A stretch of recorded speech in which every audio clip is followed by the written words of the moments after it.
ચાલો હવે આપણે શિબિરનો બીજો ભાગ આપણે શરૂ કરીએ. હા, શરૂ કરતા પહેલા કોઈને કાંઈ વાત કરવી હોય તો કરવાની છૂટ છે. હા, એ ભાગ જ છે બીજો ભાગ. બીજો ભાગમાં આપણે તમારા અનુભવો સાંભળવાના છે, જે આપણે નગીનભાઈથી ચાલુ કરીએ છીએ. કોઈને એમને કંઈક કહેવું હતું પણ સમય પછી કે એટલે ખાસ તો પહેલી શિબિર પછી અથવા અત્યારે કંઈક આજ્ઞાનો પુરુષાર્થ કઈ રીતે મદદ થઈ એ વાત કરજો. હા, હું ગયો હતો ને રિક્ષા ઊભો હતો અને રિક્ષા મળી ગઈ ને સત્સંગમાં આવવા મળી ગયું ને દાદાની કૃપા થઈ ને એવા કોઈ અનુભવ સાંભળવા નથી. તમે શું સમજ્યા, તમે શું આજ્ઞાનો પુરુષાર્થ કર્યો, કઈ રીતે આજ્ઞા વાપરી, કઈ રીતે સંયમ ઉત્પન્ન થયો, એ પ્રકારનું હોય તો ચાલો. નગીનભાઈ. જય સચ્ચિદાનંદ. સવારે હરીશભાઈએ જે વાત કરી ને ગર્વરસ એના અનુસંધાનમાં મારે કંઈક કહેવું હતું. હા, એટલે અમે લોકો પીરસવાની સેવામાં ઓલરેડી કેટલા વખતથી ગર્વરસનો ફુગ્ગો ફૂલાયા કરતા હતા. એક દિવસે હરીશભાઈએ આવીને વાત કરી કે નગીનભાઈ, કમાણી કરતાં કરતાં ક્યાંય ખોટ તો નથી જતી ને, એ ધ્યાન રાખજો એમ કે. તે વખતે કંઈક બરાબર સમજાવ્યું નહીં, પણ પાછળથી હરીશભાઈને પૂછ્યું એટલે એમને વાત કરી વિગતવાર કે તમે આવી રીતે જો ગર્વરસ લેતા હશો તો કમાણી તો નહીં જ કરી શકો, એની સાથે સાથે મોટી ખોટ ઊભી કરશો. એ આખું એમને સમજાવીને અમારું જે ગર્વરસનો ફુગ્ગો આખો ભરેલો હતો તો એક વાક્ય કહીને એમને આખું અમારું એક પંચર કરી આપ્યું તો બધી હવા અમારી ગર્વરસની કાઢી આપી એમ. બસ ઓકે. ગર્વરસ કાઢે, ગર્વરસની વાતો ચાલે છે, પણ ગર્વરસ શું એ ખબર છે કે બધાને? હા, ખબર છે ને, તો વાંધો નહીં. ગર્વરસ એટલે હું કંઈક કરું છું, મેં કંઈક કર્યું, જનરલી સારું જ, મેં કેવું સારું કર્યું, એ જે રસ ચાખો એનું નામ ગર્વરસ. હવે ખરેખર પોતે કરતા નથી, સંજોગને આધીન થાય છે ને. કાંઈ બી સારું થયું, મેં આનું કામ પતાવી દીધું, આને એપ્લિકેશન નથી મળતી, એપ્લિકેશન લઈ આવી આપ્યું, એડમિશન લાવી આપ્યું, મેં સરસ રસોઈ કરી, હું કમાયો, મેં કેવી ગોઠવણી કરી, આપણે હતા તો આનું કામ થયું. એ જે આખો ભાગ છે મેં કર્યું એ, અને એ કરવાનો જે મીઠાશ લે છે, જે રસ લે છે, એને ગર્વરસ કહેવાય. તે સંજોગને આધીન થાય છે. બધા સંયોગો એવિડન્સ ભેગા થાય તો થાય. આપણે આટલી આ શિબિર થઈ તો શેના આધારે થઈ? તો આટલા બધા માઇક ગોઠવનાર, ગાદલું ગોઠવનાર, રસોઈ બનાવનાર, કેટલા બધા સંજોગ ભેગા થાય તો શિબિર થાય. અને એમાં બોલીએ કે મેં સરસ શિબિર કરી, એ ગર્વરસ કહેવાય. તો જ્ઞાની પુરુષે કેટલો ગર્વરસ લેવો જોઈએ? મેં આટલા બધાને મોક્ષે લઈ ગયો, તે છતાં એ તો લઘુ. દાદા તમારા કૃપાથી, તમારા જ્ઞાનથી આ થયું, તો દાદા ભગવાન શું કહે? હું તો નિમિત્ત, તમારી પુણ્યાઈ, તમારી પુણ્યથી પ્રાપ્તિ, હું તો નિમિત્ત છું. બ્રહ્માંડના શ્રેષ્ઠ પુરુષ કહેવાય અત્યારે આ કાળ માટે. એવા જ્ઞાની પુરુષ જ્યારે પોતાની જાતને અકર્તા કહેતા હોય તો આપણે કઈ રીતે પોતાની જાતને કરતા થઈ શકીએ?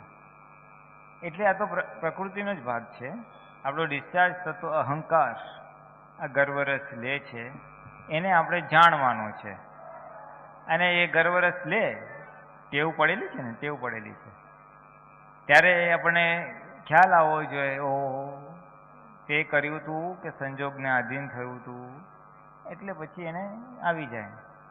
અને બહુ હવા ભરાઈ ગઈ હોય, હું આમ છું ને હું તેમ છું, તો પછી અમુક વાર જીવનમાં એવું બને કે નહીં કે આપણે કંઈક ધારું કરવું હોય પણ આપણે ધાર્યા પ્રમાણે ના થાય, આપણે ફેલ થઈએ આપણું, તો ત્યારે આપણે ફાઇલ નંબર 1 ને બતાવવાનું, જો તે દિવસે તો તારાથી કામ થયું નહોતું, તું તો બીજા ઉપર ડિપેન્ડન્ટ હોય છે, ત્યારે તો આ લાચારી કરવી પડે છે.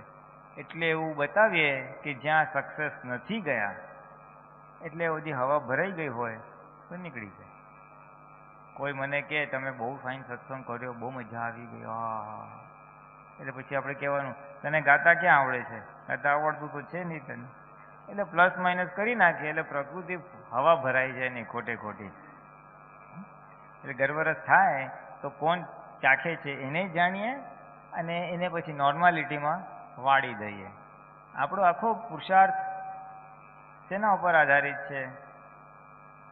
તો કે જે બને છે એને જાણો, પ્રકૃતિમાં બને છે એને જાણો અને પછી એને કરેક્ટિવ એક્શન લ્યો. બસ ગર્વરસ લેતો તો આમ નહીં કર, માન લેતું હોય તો આ રીતે કર. અવળી સમજણને સાવડી સમજણથી પ્લસ માઇનસ જ કરવાનું છે. મોટા મોટી અવળી સમજણ આપણી કઈ આટલા અવતારથી ભટકીએ છે શેના આધારે? હા, કઈ અવળી સમજણ આપણી? હું નામધારી છું. એ જ મોટા મોટી અવળી સમજણથી આપણે ભટક ભટક કરીએ છીએ. એટલે દાદાએ કીધું ને કે આ તમારી બ્લન્ડર કહેવાય. તે બ્લન્ડર જ્ઞાન આપીએ છીએ ત્યારે અમે ફ્રેક્ચર કરી નાખીએ છીએ. અને હવે જે મિસ્ટેક્સ છે, તમારી ભૂલો એટલે પ્રાકૃતિક કચાશો, એ હવે તમારે કાઢવાની. એ આપણે આજ્ઞાથી જ નીકળશે. જેમ જેમ વ્યવહાર થશે એમ એમ આજ્ઞા વપરાશે અને એમ એમ બધી નીકળતી જશે. એ રીતે છે.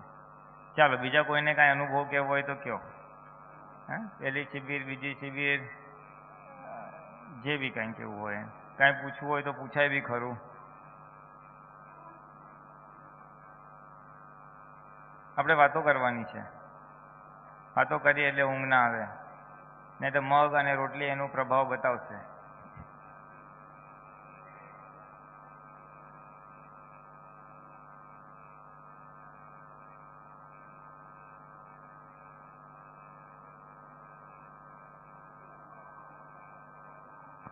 એટલે જાણી જોઈને ભાત નથી રાખ્યા જમવામાં.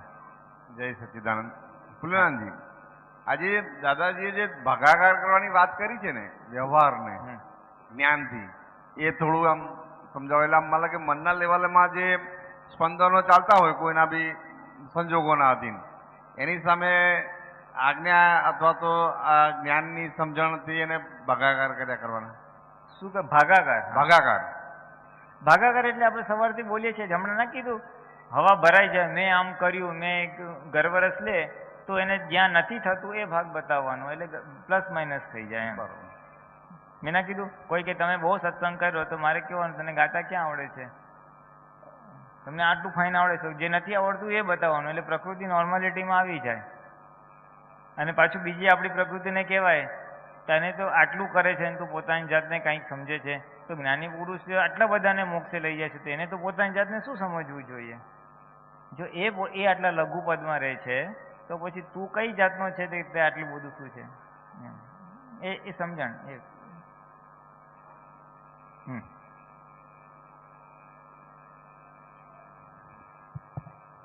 જય સચ્ચિદાનંદ. પ્રકૃતિ પોલ મારે છે એ દેખાય છે જેમ છે ત્યાં.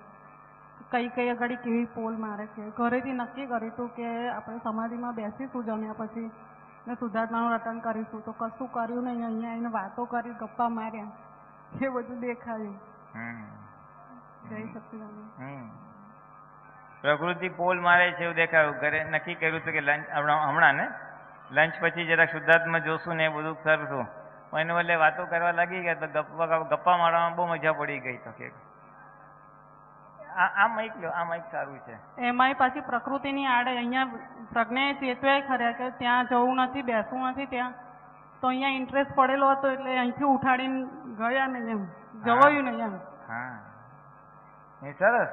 એ પ્રકૃતિનું નિરીક્ષણ કર્યું ને, એમને નક્કી કર્યું હતું કે લંચમાં મોટો ગેપ છે, આપણે સમયનો સદુપયોગ કરવો છે, શુદ્ધાત્મા જોવા છે, પણ વાત કરવામાં રસ પડી ગયો. પ્રજ્ઞા ચેતવે બી છે અંદરથી કે ભાઈ ઊભું થઈ જાય, ત્યાં જવું નથી આપણે, છતાંય એ ખેંચાઈ જ જાય, પ્રકૃતિ ખેંચી જ જાય.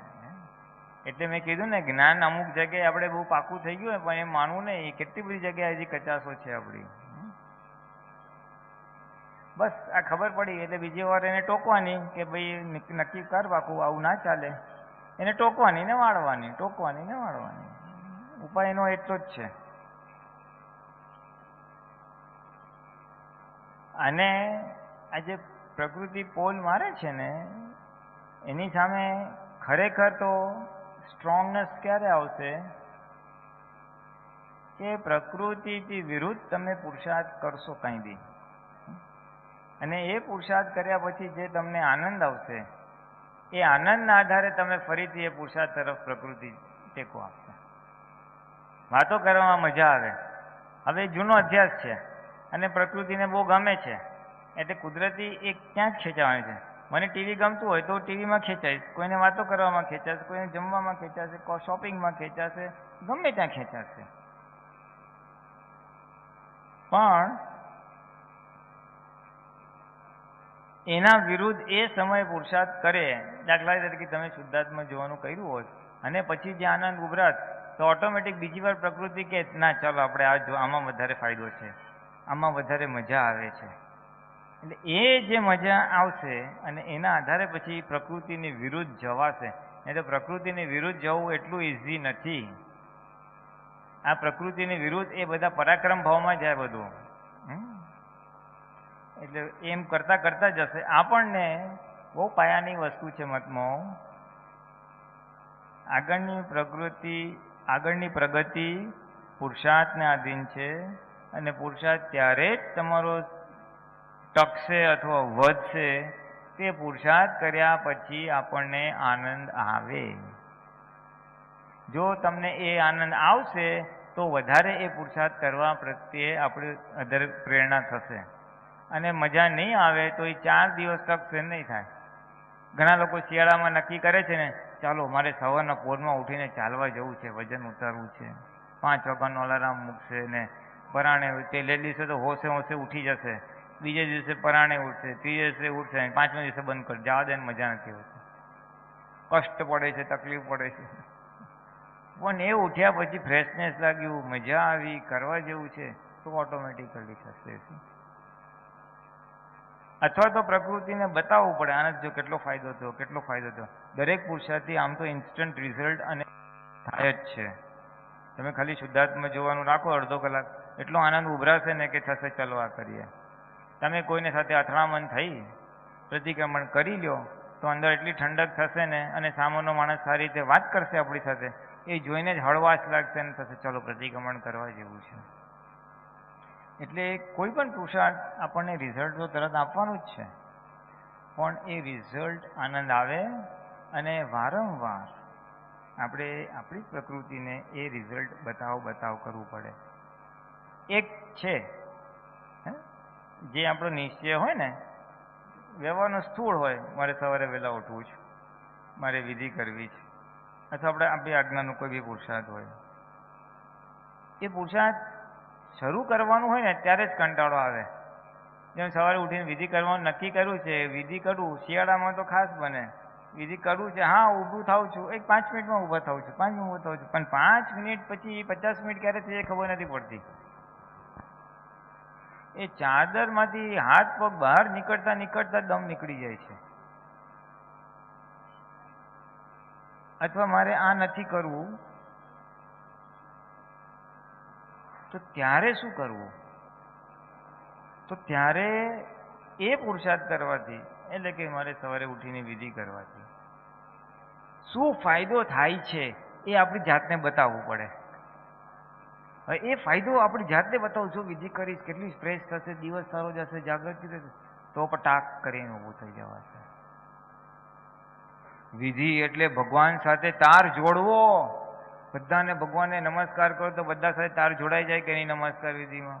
અલા ખાલી તમે સોસાયટીમાં કે સગાઓમાં બધાને કેમ છો કેમ નહીં કરો તો બધા સાથે તાર જોડાઈ જાય છે, નથી જોડાઈ જતો? હા ભાઈ તમે આવ્યા, સારું કર્યું.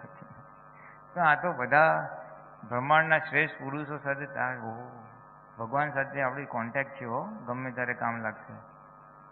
ફટાક કરીને પ્રકૃતિ ઊભી થઈ જાય. એને એડવાન્ટેજીસ બતાવવા પડે, પ્રકૃતિને એના ફાયદા બતાવવા પડે. એટલે અને એ હા રિપીટેડ આ વસ્તુ કેવી છે, આજે કર્યું 2 દિવસ ટકશે, પાછું ડાઉન જશે, એ પાછો હથોડો મારવો પડે, પાછો હથોડો, એ માર કરતા કરતા પછી વણાઈ જશે. જય સચ્ચિદાનંદ. હમણાં જમતી વખતે તમે કીધું ને કે ઉણોદરીમાં જાગૃતિપૂર્વક લેજો ને ચાવીને લેજો, તેમાં પ્રકૃતિને પ્રાર્થના કરી કે ભાઈ ની ગમતું વધારે લેજે ને ગમતું ના લઈશ, પણ તે છતાંય પ્રકૃતિ ગાંઠતી નહોતી. 98 નુકસાન કરે એવું હતું ગીતાબેનને, તો એક વખત લેવાની ઈચ્છા થઈ ગઈ કે લે, પછી પાછું મેં કીધું કે ભાઈ આપણે મોક્ષ માર્ગમાં તો દાદાએ સમજણ આપી છે કે ની ભાવતું વધારે ખાવાનું, પછી શા માટે આ ભાવે તો તું વધારે લઈ છે, પછી ઢીલી પડી ગઈ ગીતાબેન. હા પછી શું થયું? પછી ના લેવા જઈ શકીએ. હા પછી ના લીધે. હા એટલે આખી આ પ્રક્રિયા છે. નહીં ભાવતું ઓછું લે, ભાવતું ખાધું ન ખાધું એ સેકન્ડરી છે. અગત્યનું શું છે કે મન બતાવે છે લે, અને તમે તમારા નિશ્ચય પ્રમાણે મનના વિરુદ્ધ કરી શક્યા, એ આખું અગત્યનું છે. અઠાવન તો એક દાખલો છે, પણ આવું આપણા જીવનમાં બધી વસ્તુમાં બનતું હોય છે. આપણું ધ્યેય કંઈક હોય છે અને મન ધ્યેયની વિરુદ્ધ બતાવે છે. ખાઈ લેને, અહીંયા જઈ આવને, આ કરને. તે મનનું ન સાંભળતા ને ધ્યેયને વળગી રહીએ છે, એ આખો મોટો પુરુષાર્થ છે. પુરુષાર્થ ત્યાં સમાયેલો છે. એ મનને વશ કરવાનું છે આપણે જ્ઞાને કરીને, તો જ પ્રગતિ થશે. નહીં તો દાદાએ કબીર સાહેબનું બહુ વાર ઉલ્લેખ કર્યો છે કે મન કા ચલતા તન ચલે. કબીરજીનું છે વાક્ય. મનના કયા પ્રમાણે જો તન એટલે શરીર ચાલે, તાકા સર્વસ્વ જાય, એનું બધું જ નુકસાન થાય. આપણે ધ્યેયને અનુરૂપ હોય મનની વાતો, એટલી વાતો આપણે સ્વીકાર કરે, અને ધ્યેયની વિરુદ્ધ હોય એટલું મનનું સંભળાય જ નહીં. જો મોક્ષે જવું હોય એને મનનું સંભળાય જ નહીં. પોતાને ધ્યેયને અનુરૂપ જ ચાલવું પડે. કારણ કે મન એટલે શું છે? મન એ ગયા અવતારના અભિપ્રાયનું પરિણામ છે. આપણે જાણીએ છીએ મન ઉત્પન્ન કેવી રીતે થાય છે. મનના ફાધર મધર કોણ? એટલે જે ઓપિનિયન છે, કોઈ બી વસ્તુનો આપણે અભિપ્રાય આપીએ અને એને ભાષામાં વ્યક્ત કરે, લેંગ્વેજમાં વ્યક્ત કરે, એટલે ઓપિનિયન ફાધર છે અને ભાષા એ મધર છે. રસ્તામાં જતા બોલીએ આ કેવું સરસ ગુલાબનું ફૂલ છે, એ અભિપ્રાય આપી દીધો એટલે મનનું બિગનિંગ થઈ ગયું, બીજ પડી ગયો એનું. એ ભાવ મન. પછી એનું આવતા ભવે દ્રવ્ય રૂપે આવે, ઇફેક્ટ રૂપે આવે. ઓલી કોઝ હતું, પછી ઇફેક્ટ. પછી શું થાય? પછી એવી જ રસ્તામાં જતા હો એટલે પછી તરત આવે કેવું એવો ગુલાબ જુઓ એટલે તરત વિચાર ફૂટે કેવું ફાઇન ગુલાબ છે. એ ગુલાબ માટે એવો અભિપ્રાય આપેલો એટલે પછી આ અત્યારે વિચાર આવે, અને જે ભાષામાં અભિપ્રાય આપ્યો હોય એ ભાષામાં વિચાર ફૂટે. એટલે અત્યારે જે આપણને વિચારો બધા જ આવે છે, સારા ખરાબ, ગમતા ના ગમતા, એ બધા વિચારો આપણા અભિપ્રાયના ફોટા છે. એના પરથી ખબર પડે પાછલા જન્મમાં આપણે કઈ જાતના અભિપ્રાય બાંધેલા. હવે પાછલા જન્મમાં આપણી પાસે કંઈક જ્ઞાન હોય, આપણે સંસારમાં સુખ માનેલું હોય, મોક્ષનું આપણે નક્કી કર્યું ના હોય. હવે એવા સમજવાળા અભિપ્રાયો, એવું અત્યારે મન હોય તો આપણને કઈ રીતે હેલ્પ કરી શકે? દિવાળીમાં છે ને ફટાકડા છોકરાઓ ખરીદે કે ના ખરીદે? પછી કે એલા ગયા વર્ષના થોડા પૈડા છે એ લઈ લે ને, તો કે એ તો હવાઈ ગયા, ના ચાલે, કે 1 વર્ષ થઈ ગયું. હવે 1 વર્ષના જૂના ફટાકડા જો ના ચાલે તો 1 અવતારનું જૂનું મન કેવી રીતના કામ લાગે? કેટલું વાસી થઈ ગયું હોય. એટલે આપણે કહીએ છીએ કે મોક્ષ માર્ગમાં મનનું કહેલું દર વખતે આપણને ઉપયોગી ના પણ હોય, એટલે ધ્યેયને અનુરૂપ હોય એટલું સાંભળવું. એટલે પુરુષાર્થ મનના ઉપરવટ થવાની, મનનું ન સાંભળવાની, મનને બાય બાય કરવાની, એ જે આખી સમજ છે એ જો આવી જાય તો વાંધો ના આવે. અને ક્યારે આવે? મનને તમે જુઓ ત્યારે છૂટા રહીને, ઓહો મન તો બતાવે છે આમ જવું છે, નો આમ કરવાનું છે. એટલે એમ કરતાં કરતાં મન વશ થઈ ગયું એટલે તો બધું ફટફટ થઈ જશે. પછી બહુ વાંધો નહીં આવે. પછી એક બુદ્ધિ જ રહી, એ બુદ્ધિને બી જ્ઞાને કરીને છોલી નાખો તો પછી બહુ ડખો રહેતો નથી. બોલો, કોને વાત કરવી હતી કે? મન અને આપણે ક્લેમ એટલે કનેક્શન ખરું? પણ કોનો ક્લેમ? આપણો કે બીજાનો? આપણો કોના ઉપર? કોઈના પર પણ. કે આપણે મન એમ કે આપણે આની પાસેથી ફલાણું કોઈ એક્સપેક્ટેશન કે સમથિંગ હોય તો એ આપણો ક્લેમ કહેવાય. તો એ ડિસ્ચાર્જમાં જ ગણાય ને આમ તો? કે આપણે કોઈના પર ક્લેમ ક્યારે કરી શકીએ? જ્યારે આપણા લાસ્ટ જન્મના ભાવ હોય તો એને મનને કઈ રિલેશન ખરું? એ અત્યારે જેટલું બી વિચાર આવે છે ને, મારે આ જોઈએ છે, આની પાસેથી આ અપેક્ષા છે, એ બધું ડિસ્ચાર્જ જ છે. બધું ડિસ્ચાર્જ છે, બધું. આપણે ક્યાંક એવું એક્સપેક્ટેશન કે ક્લેમ કરી નાખીએ છીએ, ધેટ ઇઝ ઓલ્સો એન એ મનના આધારે હોય એવું જરૂરી નથી ને. એક્સપેક્ટેશન્સ તો સંજોગને આધીન પણ થાય ને. મેં કોઈને બહુ મદદ કરી હોય એટલે મને એક્સપેક્ટેશન બિલ્ડઅપ થઈ જાય, એ બી મને મદદ કરે. એ ડિરેક્ટલી એસોસિએટેડ નથી, હોય અથવા ના પણ હોય એમ.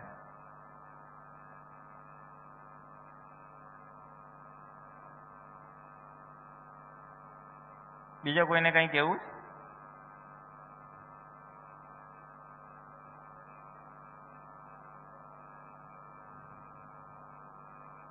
આપણે જીવનમાં પોઝિટિવ દ્રષ્ટિ જે દાદાએ વાત કરી છે ને, એ બહુ મહત્વની અને બહુ ઉપયોગી વસ્તુ છે. દરેક વસ્તુમાં પોઝિટિવ દ્રષ્ટિ રાખવી. માણસ જ એક એવું જીવ છે કે એનામાં ભાવ સત્તા ઉત્પન્ન થાય છે. એ ભાવના કરવાની અથવા કર્મ બાંધવાની સત્તા હોય છે એનામાં. બીજા કોઈ જીવ સૃષ્ટિમાં કોઈનામાં એ સત્તા નથી. કોઈ પણ પશુ પક્ષી પ્રાણીમાં નથી, દેવમાં નથી ને આમાંય નથી, નરકના જીવોમાંય નથી. પણ એ જે ભાવ સત્તા છે એ બહુ સમજવા જેવી છે. માણસ જેવી ભાવના કરે એવું રૂપકમાં આવી જાય. કોઈ કે મારે મોટા રાજા થવું છે તો એ રીતે, કોઈ કે મારે અવ્વલ નંબરના બધા લોકો ચોરી કરીને ખાઈ પીએ છે ને જલસા કરે છે, આપણે ખાલી મહેનત મજૂરી કરીએ છીએ, જવા દે આપણે ચોરી જ કરવી છે યાર, શું હતું ઈમાનદારીથી રહેવાનું, ચોરી જ કરવા જેવી છે, અને હું તો માં હોશિયાર ચોર થઈશ, કોઈને ખબર જ નહીં પડે, એવી ભાવના કરે તો એવું થઈ જાય. કુદરતનો એક નિયમ છે, તમે જેવા સ્પંદનો નાખો, જેવા ભાવ કરો ને, કુદરત તથાસ્તુ, તથાસ્તુ એટલે રૂપકમાં આવી જ જાય, રૂપકમાં આવી જ જાય. એટલે ઘણી વાર આપણને થાય ને, સાલું કામ બરાબર થશે કે નહીં થાય, કામ બરાબર થશે કે નહીં થાય, નહીં થાય, થશે, શું થશે, કેમ થશે, તો પછી એવું જ થાય. પણ કામ થશે જ, કેમ ના થાય, પોઝિટિવ રાખવાનું, ભલે ડાઉટ્સ હોય, ના પણ થશે થશે થશે એવું પોઝિટિવ નાખશે તો કુદરત કે તથાસ્તુ, એટલે પછી થાય જ. એટલે આ માણસ યાર બેકાર છે, કામ નહીં કરે, મારું હેરાન કરશે, એવું ઊભું થાય વખતે નેગેટિવિટી, ત્યાં આપણે પાછું ફેરવી દેવાનું, ના ના સારું છે, કામ થશે, શું કામ નહીં થાય, કામ થવું જ જોઈએ, થાય તો થાય થાય થાય થશે. એ નેગેટિવિટીને પોઝિટિવ રીતે પ્લસ માઇનસ કરી નાખવાનું, અને પોઝિટિવ નાખશો ને તો પોઝિટિવ થશે, કારણ કે કુદરત શું કહે છે, તથાસ્તુ, તારે શું જોઈએ છે, તથાસ્તુ. એ જ વસ્તુ આપણે આગળ વ્યવહારમાં લઈએ તો ઘણી વાર આપણે લોકો સાથે, લોકોનો વ્યવહાર એવા હોય આપણને જામે નહીં એની સાથે, આની સાથે યાર આપણને બહુ ફાવતું નથી, એ સીધી રીતે તો વાત કરતો જ નથી, હું ગમે એટલું સીધું બોલું છું એ આડું જ બોલે છે, એવું થાય છે કે? હા, ઊંઘી ગયા કે જાગો જ? હા, એટલે જરાક મોટેથી બોલવાનું, ખાલી માથું નહીં હલા.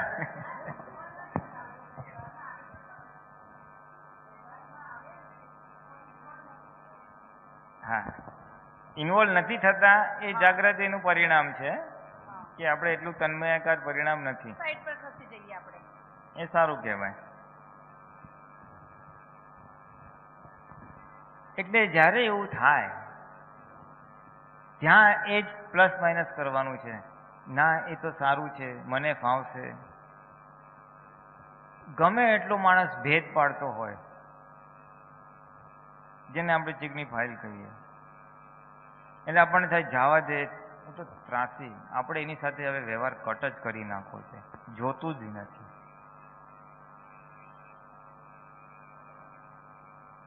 એવું કરશો તો કુદરત કહે છે તથાસ્તુ, કટ જ થઈ જશે, વ્યવહાર બી નહીં રહે.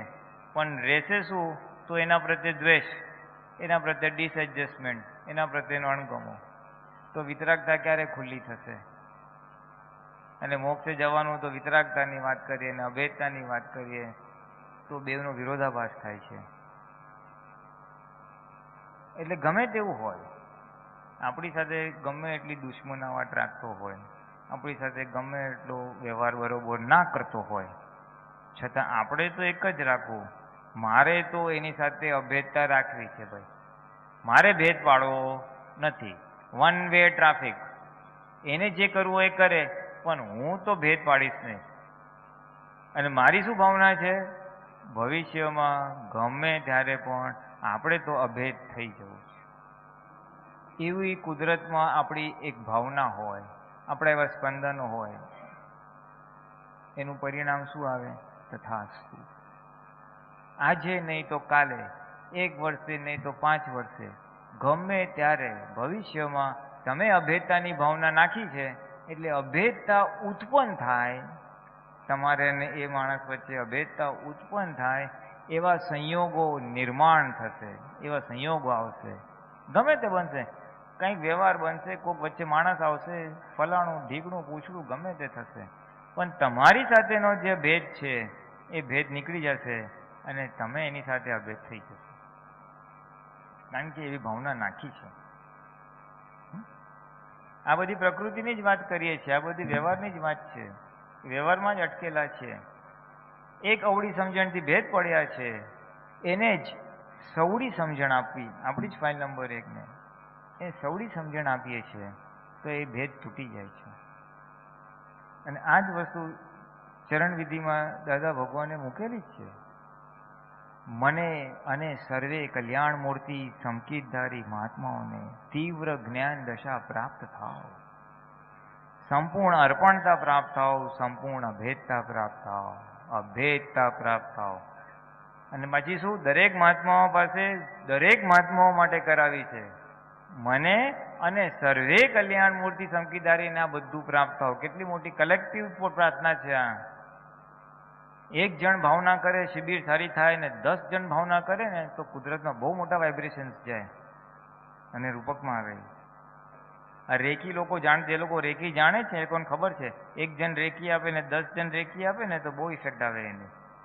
પોઝિટિવ ભાવના છે, બીજું કાંઈ નથી.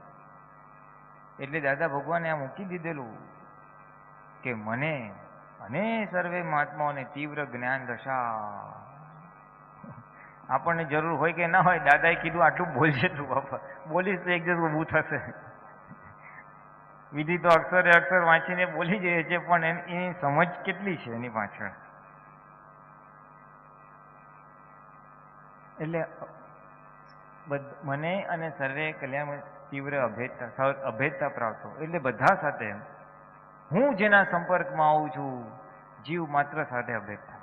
મારે કે આખી દુનિયા સાથે અભેદતા નથી લાવવાની, મારે અમેરિકા, જાપાન ને ફ્રાન્સ સાથે નથી લાવવાની, કારણ કે એ તો મારો કોઈ હિસાબ જ નથી, પરિચય જ નથી.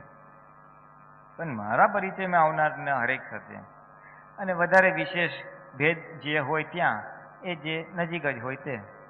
દૂધવાળા અને શાકવાળા સાથે કોઈ ભેદ નથી હોતો, પણ ઘરનાઓ સાથે જ હોય છે, સગા સંબંધી નજીકની વ્યવહાર હોય છે એની સાથે જ હોય છે. ત્યાં આપણા એક આંદોલનો, એક સ્પંદનો, એક ભાવનાઓ,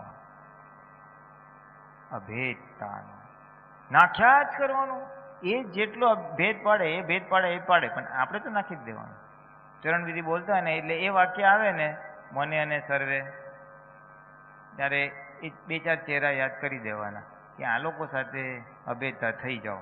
શું કામ? કારણ કે ત્યાં મારે ભેદ પડેલો છે. અત્યારે કર્મને આધીન, હિસાબને આધીન ભેદ પડેલો છે, પણ આજના જ્ઞાન પ્રમાણે હવે મારે ભેદ કાઢી નાખવો છે. એટલે એવા સ્પંદન નાખી દેશું તો આજે નહીં તો કાલે એવા સંયોગ ઉત્પન્ન થશે કે અભેદતા આવશે. એ અભેદતા લાવે એટલે અભેદતા આવતા પહેલા કેટલો બધો એના માટેનો અણગમો, એના માટેનો દ્વેષ, એના માટેની દોષિત દ્રષ્ટિ, એ બધું ફ્રેક્ચર થાય તો જ થશે. એના માટેના આપણા પૂર્વગ્રહ બધા ફ્રેક્ચર થશે ત્યારે આવશે. એટલે આ એક વાક્ય છે, પણ એની પાછળ કેટલા બધા પુરુષાર્થ અંદર વણાઈ ગયા છે, બહુ પુરુષાર્થ વણાઈ ગયા છે. એટલે જ કીધું ભેદ પડ્યો છે, અભેદતાની રાખ નથી. મને સાલું ગાતા નથી આવડતું, મને આ ના આવડે, મને આ ના ફાવે, મને આ ફાવે, મારે ફાવે એવું કરવું છે, મારે શીખવું છે, એવું પોઝિટિવ આવી જશે. મોટામાં મોટી પોઝિટિવિટી તો હું પ્રકૃતિ નથી પણ હું શુદ્ધાત્મા છું, એ મોટામાં મોટી પોઝિટિવિટી છે. અને પછી આ વ્યવહારની પોઝિટિવિટી બધી, અને એ જ પોઝિટિવિટીના એક આસ્પેક્ટ રૂપે આપણને દાદાજીએ મોટો પ્રયોગ બતાવ્યો જ છે કે દરેકની અંદર આપણને અવગુણ જોવાની ટેવ પડી જ ગઈ છે. બીજાના દોષ તો દેખાય જ છે, દેખાય છે કે નહીં?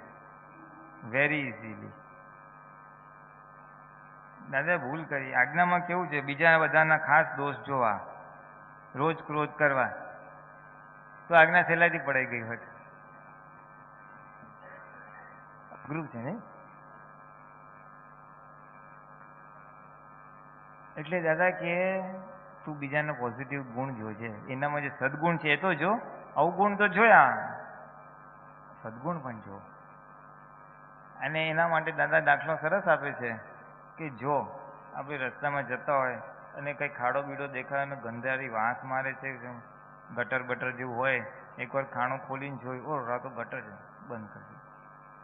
પછી આપણે રોજ એને ખાલી ખોલીને જોઈએ છે કેટલી ગંધ મારે છે, કેટલી ગંધ મારે છે, જોવા દે ને હજી એકવાર. એટલે માણસના દોષ જોવા એ એની ગટર ખોલીને જોવા બરોબર છે. એટલે આ ગટર તો રોજ જો કરીએ છીએ, ખાલી જોતા નથી, બીજાને બતાવીએ ખરા, લ્યો ભાઈ જો એનામાં આ ગુણ, આ દોષ છે, હા ઓલો આવો છે, ઓલી આવી છે. ગટર જોઈએ છે અને બીજાને સુંઘાડ કરીએ છીએ. તો શું થાય દાદા કે તું જે જોએ એ તારામાં અંદર આવતું જાય. પછી ગટર જોવે તો ગટર આવે અને સદગુણ જોઈએ સદગુણ આવે.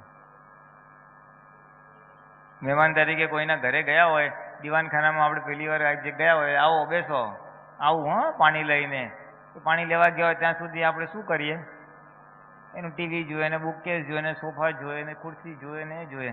એને હવે આવે છે પાણી લઈને ત્યારે પૂછે તમે કચરાનો ડબ્બો ક્યાં રાખો છો બતાવો. એનું સારું સારું જોઈએ છે.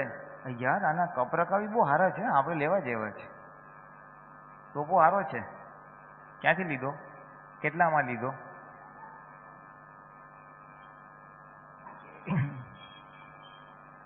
એવું સદગુણ માટે બી એ જ કરવાનું છે. હો આને આટલું સરસ આવડે છે. જે બી હોય, કોઈનો વ્યવહાર એવો હોય, પરોપકાર હોય, ઓબ્લાઇજિંગ નેચર હોય, કોઈને સરસ રસોઈ બનાવતા આવડતું હોય, ખાતા આવડતું, ગાતા આવડતું હોય, ગમે તે હોય, સદગુણ તો કોઈના અક્ષર સારા હોય, સો મેની થિંગ્સ. એટલે એ હેબિટ જો કલ્ટિવેટ થાય તો આપણને બહુ ફાયદો થાય. અને એ સદગુણો જેમ જોઈએ ને એવી ભાવના ઉત્પન્ન થાય, આ મારામાં હો, આ મારામાં હો, તો આપણી પ્રકૃતિની જે કચાશ છે ને એ કચાશ એની મેં તે નીકળતી જાય પછી. કારણ કે આપણે શું કરીએ છીએ? પોઝિટિવ ગુણો નાખીએ છીએ. એક પાણીનો ગ્લાસ આપ્યો હોય, એની અંદર માટી ને બધું છે, જો પીવાનો પાણીનો ગ્લાસ છે, પાણી ભર્યું છે, મેલું છે, અંદર પાણી માટી ને બધું છે, એટલે ડોળાયેલું છે. હવે આપણે એને ચોખ્ખું કરવાનું છે, પણ એ પાણી ઢોળ્યા વગર તો કઈ રીતે ચોખ્ખું કરશું? બોલો, કઈ રીતે ચોખ્ખું કરવાનું? પાણી ચોખ્ખું કરવાનું છે આપણે એને, હે ઠરવા દેવાનું, પણ તોય કચરો તો રહેશે જ ને, કચરો કાઢી નાખવાનો છે. ના, તમારે એ પાણી કાઢવાની છૂટ નથી. હે ધીરજ તો પાણી અંદર ને અંદર જ રહેશે.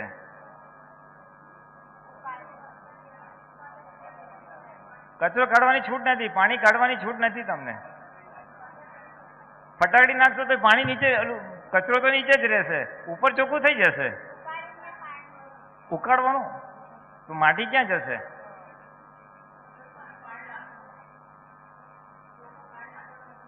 હા, ચોખ્ખું પાણી નાખવાનું, ઉપરથી તમે ચોખ્ખું રેડિયા જ કરો, રેડિયા જ કરો, રેડિયા જ કરો, ઓલું બધું ગંદુ નીકળી છે. નાતી વખતે બી થોડું પાણી ઠંડુ, તો ગરમ પાણી રેડ કરીએ છે ને, એટલે બાલડી આખી સરસ ગરમ પાણીની થઈ જાય છે. એટલે જેટલું ચોખ્ખું red red red red red કરશો એટલે એની વચ્ચે ઓલું ખરાબ પાણી નીકળી જશે આખું બધું. એટલે પોઝિટિવ ગુણ જો કરશો એટલે આપણી અંદરના નેગેટિવિટી નીકળી જશે અને સામાન્ય બી નીકળે છે. છોકરાઓ સાથે અને અરસપરસ ફેમિલી મેમ્બર્સમાં બી આ પ્રયોગ ઉપયોગી છે.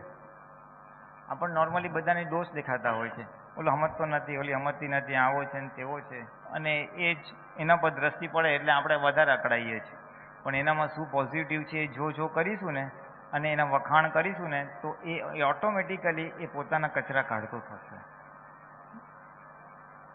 એ પોઝિટિવ દ્રષ્ટિ બહુ અગત્યનું છે. નહીંતર તો જુઓ, ડિસ્ચાર્જ પ્રકૃતિ એઝ ઇટ ઇઝ રબીશ જોવાને ટેવાયેલી છે, કચરા ટીકા ટીપણને ટેવાયેલી છે, અને એમાં આ વસ્તુ એને વધારે આગમાં ઘી નાખ્યા બરોબર છે. સવારના પોરમાં છાપું ખોલો જોઈ ચાલુ થઈ જાય, ઓલો આવો છે, પોલિટિશિયન આવો છે, સ્પોર્ટ્સમેન આવો છે, ફિલ્મ એક્ટર આવો છે, આ બરાબર નથી કરતા, ઓલું બરાબર નથી કરતા. Negative negative negative. પણ પોઝિટિવ જોવાનું જેમ જેમ ચાલુ કરીશું એમ એ નેગેટિવિટીમાંથી બહાર નીકળશું. મને આ બાબતમાં એક હમણાં થોડા દિવસ પહેલાં જ મેં વાંચ્યું હતું, એક લાઈન જ છે આ ન્યૂઝની વાત આવી એટલે કે ટીવીમાં અમુક વાર ન્યૂઝ ચાલુ કરે ને, એટલે ઇવનિંગ ન્યૂઝ જે આવે ને સાંજના સમાચાર, એમ કે ગુડ ઇવનિંગ ન્યૂઝ ઇંગ્લિશમાં છે, હું પહેલાં ઇંગ્લિશમાં કહું છું પછી ગુજરાતીમાં કહીશ. Evening news starts with good evening and then they tell you why it is not so a good evening. એટલે ગુડ ઇવનિંગ થી ચાલુ કરે અને ગુડ ઇવનિંગ શું કામ નથી એ પછી વાતો ચાલુ કરે બધી. એટલે બધા ખરાબ સમાચાર જ આપે ને, અહીંયા પૂર આવી ગયો, અહીંયા લૂંટાઈ ગયું, અહીંયા ખૂન થઈ ગયું. એટલે ગુડ થી ચાલુ થાય પણ પછી બેડમાં જતું રહે બધું. એટલે આપણે આ પોઝિટિવ દ્રષ્ટિ જે છે ને, જીવનમાં મુશ્કેલી મને આવવાની જ છે, મુશ્કેલી આવે તો જ જાગ્રત રહેવાય, મુશ્કેલી આવે તો કોઈ વાંધો નહીં, એ જે એક સમજણ રાખે કોઈ, એ બી એક પોઝિટિવ દ્રષ્ટિ જ છે. મુશ્કેલી તો આવે, એમાં શું છે, આવે તો સારું જ છે, જ્ઞાન વપરાશે. તો પછી મુશ્કેલી આવે તો બીક ના લાગે કે ભય ના લાગે કે ત્રાસી ના જઈએ. નહીં તો અરે યાર શું તકલીફ છે, એક પૂરી થઈને ને બીજી ચાલુ છે ને હો ને હા ને રો કકડ ચાલુ.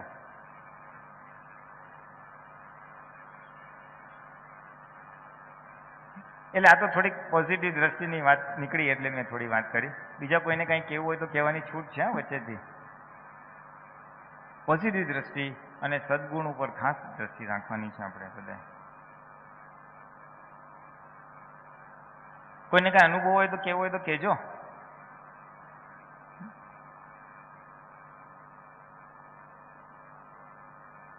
તો આપણે એક કામ કરીએ, આ પોઝિટિવ દ્રષ્ટિ જોવાનો પ્રયોગ કરીએ. હા, એટલે ચાલુ કરવાનું આપણે ઘરથી જ ચાલુ કરો. વાઈફ હોય, હસબન્ડ હોય, છોકરા હોય, ફાધર મધર, સાસુ સસરા જે બી હોય, એનામાં શું સદગુણ છે. ના ગમતી વ્યક્તિ એવી નહીં, કોઈ પણ. પછી આપણે કોઈ સગાઓ હોય જેને ઓળખતા હોય, કોઈ મિત્રો હોય એને ઓળખતા હોઈએ, કોઈ મહાત્માઓ હોય એને ઓળખતા હોઈએ. ઓહો, એનામાં આ પ્લસ પોઈન્ટ છે, એનામાં આ પ્લસ પોઈન્ટ છે, એનામાં આ પ્લસ પોઈન્ટ છે. કોઈ માણસ કેવું હોય કે ખવડાવો પીવડાવવામાં બહુ માને, કોઈ બી આવે તો મહેમાન આવે તો સારી રીતે ખવડાવે પીવડાવે. બીજું ભલે નેગેટિવ હોય પણ એ પ્લસ પોઈન્ટ છે ને. એટલે આપણે 10 મિનિટ માટે આ પ્રયોગ કરીએ છીએ, લાંબો નહીં. કોના કોનામાં શું સદગુણ છે જે મારે અપનાવવા જેવા છે. શેના માટે અપનાવવાના? તો કે મારી અંદર એ નબળાઈ છે, એ નબળાઈથી મુક્ત થવા માટે. મને ગાતા ના આવડતું હોય તો મારે કવિરાજના ગુણ જોવાના, એ કેવું સરસ ગાય છે, કેવો સરસ અવાજ છે, કેવું ગાતા ગાતા સમજાવે છે, મને પણ નહીં આવડે તો કેવું સારું. એટલે મારી કચાશ દૂર થઈ જાય. મને વાતે વાતે ગુસ્સો આવ્યા કરે તો જોડે જોડે મેં અમુક એવા લોકોને જોયા હોય કે જ્યારે જાઓ ત્યારે આરામથી જવાબ આપે, ઠંડા મગજે વાત કરતા હોય, ગમે એટલું કોઈ એને બોલે એ ક્યારેય અકળાતા ના હોય, શાંત પ્રકૃતિ છે, પ્રકૃતિનો ભાગ જ, એ કુદરતી બક્ષિસ છે એની, પણ અત્યારે આપણા માટે તો ઉપયોગી છે ને. આ કેવું સરસ છે, આ કેવું સરસ છે. આ મારામાં પ્રગટ થાવ, મારામાં પ્રગટ થાવ. આ જ્ઞાનમાં કેટલી સરસ પ્રગતિ કરે છે, આ કેવો સરસ પુરુષાર્થ કરે છે, રોજ સવારના વિધિ કરે છે, મારાથી તો વિધિ નથી થતી. આ તો સામાયિક હોય, પ્રતિક્રમણ હોય, ગમે તે હોય. જ્ઞાન પક્ષી અને વ્યવહાર પક્ષી, ખાસ કરી જ્યાં પોતામાં એક કચાશ હોય ને એવા યાદ કરો અને એની પાસેથી આ ગુણ મારામાં પ્રગટ થાવ એવી ભાવના કરો. ફાવશે કે હું શું કહું છું? ખ્યાલ આવી ગયો ને? કોશિશ કરો.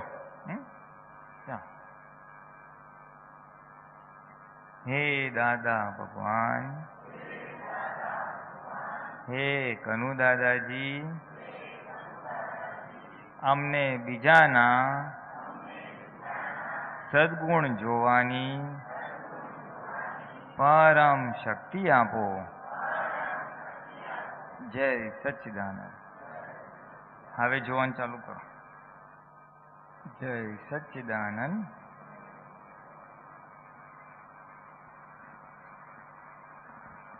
દેખાયું કે સદગુણ તો દેખાય ને? હા, એવું લાગ્યું બહુ બધો ટાઈમ ચાલ્યો? એટલે કે ટાઈમ ઓછો પડ્યો કે વધારે પડ્યો કે એવું કઈ? આમ જોવો છો ને 10 મિનિટમાં તો ઘણું બધું દેખાઈ જાય એવું છે.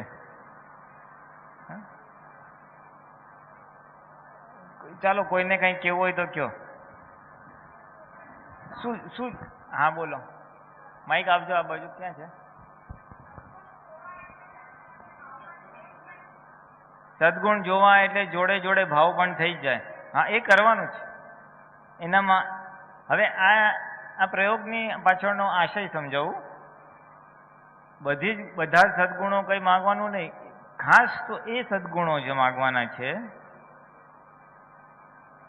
જે આપણામાં કચાશ રૂપે છે અને એ કચાશ મને સંપૂર્ણ વિતરાગ થવામાં બાધક છે, એના પૂરતું જ. એના પૂરતું જ, બધું કંઈ માંગવાની જરૂર નથી. કોઈને શોપિંગ કરતા ફાઇન આવડે છે તો કોઈ ફાઇન મેકઅપ કરે છે કે કોઈ કપડાં બહુ ફેશનેબલ પહેરે છે, યાર એનો ટેલર કોણ છે પકડવો પડશે, એવું નહીં. સંપૂર્ણ વિતરાગ થવાનું છે, આદર્શ વ્યવહાર તરફ જવાનું છે. એમાં મને નથી આવડતું અમુક વસ્તુ, તો જે મને નથી આવડતું એ હું માગું છું. આપણે કહે છે જેનું નિધિધ્યાસન કરે તે રૂપ થાય, એટલે એ રીતે જ. હવે મને વ્યવહાર કરતા ના આવડે, જેને કહેવાય ને કોમન સેન્સ, વ્યવહારમાં કોમન સેન્સ બહુ જરૂરી છે. વ્યવહાર શું જ, હવે અમુક લોકોમાં કોમન સેન્સ બહુ ફાઇન હોય, ટકાટક બધા સાથે વાત કરીને ઊંચું મૂકી દે. મને એટલું બધું ના આવે, અમુક લિમિટેડ ભાવે, બાકી અમુક વસ્તુ ના ભાવે. તો મારે શું કરવાનું કે જેનામાં આટલી સરસ કોમન સેન્સ છે, એટલે હું એ શક્તિ માગું કે એનામાં કોમન સેન્સનો જે સદગુણ છે એ મારામાં પુરાયમાન થાવ. એનો ચહેરો યાદ કરી હું અંદર આ ભાવના કરું કે એનો આ જે કોમન સેન્સનો સદગુણ છે મારામાં પ્રગટ થાવ. એ જો રોજ 5 મિનિટ બી કરું ને તો મારામાં આવી જાય. સાયન્ટિફિક વસ્તુ છે, હા, ગપુ નથી. આ જેનું નિધ્યાસન કરે તે રૂપ થાય. એટલે મારામાં એ જે કચાશ છે, જે મને વ્યવહાર પ્યોરિટીમાં બાધક છે, એટલી મારી કચાશ દૂર થઈ જાય. શીખવા ક્યાં જવાનું? પછી અમુક મારે કેવું હોય કે અમુક કામ કર્યું પણ ના થાય તો હું છોડી દઉં, જવા દે ને, મૂકો ને, માથાકૂટ લમણાકૂટ શું કરવાની. અને અમુક લોકો કેવા હોય કે ના, કામ હાથમાં લીધું એટલે પૂરું જ કરવાનું, ગમે એટલી મુશ્કેલી આવે, ડોન્ટ લીવ ઇટ. પરસિવેરિયન્સ જેને કહેવાય, એની એક ધારું કરે છે. એટલે કોઈનામાં એક ગુણ હોય, કેવું પડે. મને બી એ પ્રાપ્ત થાય, એટલે હું વ્યવહાર સારી રીતે કરી શકું, એક આદર્શ થાય. શેના માટે? તો કે જે પ્રાપ્ત વ્યવહાર છે, ફાયદો છે, એનો સારી રીતે નિકાલ થાય એના માટે. કારણ કે જો વ્યવહારમાં બી હું છોડી દઈશ વચ્ચેથી અને મજા નહીં કરું તો દાદા ભગવાન કે કાલે ઉઠીને તું નિશ્ચય બી છોડી દઈશ. વ્યવહારમાં તું પાકો નહીં થાય તો નિશ્ચય બી તું પૂરો નહીં કરી શકે. એટલે એવી અમુક વસ્તુઓનું આપણે આ સદગુણની જે વાત કરીએ છીએ એ વિધિ, આરતી, સામાયિક, પ્રતિક્રમણ, સત્સંગમાં જવાની સિન્સિયરિટી, આજ્ઞાની સિન્સિયરિટી, એવા જે બધા છે જે આપણામાં કચાશ હોય અને બીજામાં આપણને દેખાય છે, તો એને યાદ કરી, એ વ્યક્તિને યાદ કરી, એનો ચહેરો યાદ કરી આપણે એ માગીએ તો આપણામાં એ ગુણ પ્રગટ થતો જાય. અને એ ગુણ પ્રગટ થાય એટલે આપણી પૂર્ણાહુતિ તરફ આપણને લઈ જાય. બસ બીજું કંઈ આપણે વ્યવહાર વધે એ વસ્તુ માગવાની નથી. તો વ્યવહાર ચોખ્ખો થાય એટલા પૂરતું જ માગવાનું છે.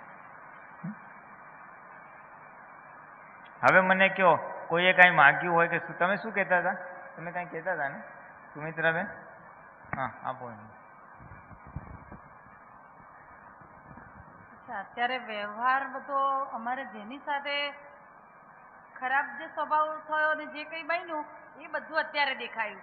તો પછી સુમિત્રાબેનને પાછું એવું બતાવ્યું કે તારે આ બુદ્ધિમાં પડવા જેવું નથી, આપણા તરફથી વ્યવહાર પોઝિટિવ આવવો જોઈએ. બસ સામી વ્યક્તિએ તો જ્ઞાન નથી લીધું, હા, તો તારે એની એ સાથે દખા કરવાની જરૂર નથી, એવું બધું અંદર બતાવી દીધું સામે જ પાછું. એ તો બરાબર છે. મેં કીધું મોક્ષે જવું એટલે વન વે ટ્રાફિક છે, વન વે ટ્રાફિક. જેને આ સંસારથી છૂટવું છે એને વિતરાગોના સિદ્ધાંતો પ્રમાણે ચાલવાનું છે.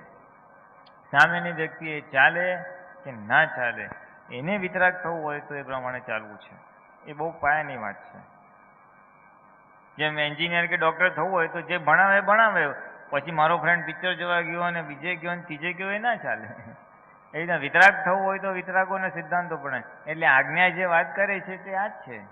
આજ્ઞા તો એકચ્યુઅલી છે ને આપણા જીવનના દરેક પહેલુમાં આજ્ઞા આવે જ છે. સ્કૂલમાં જાઓ તો ટીચરની આજ્ઞા, ધંધો કરતો હોય તો ધંધાના જે રૂલ્સ એન્ડ રેગ્યુલેશન્સ હોય એ પ્રમાણે આજ્ઞા ચાલતી હોય, નોકરી કરતો હોય તો બોસની આજ્ઞા. આજ્ઞા તો બધે જ છે.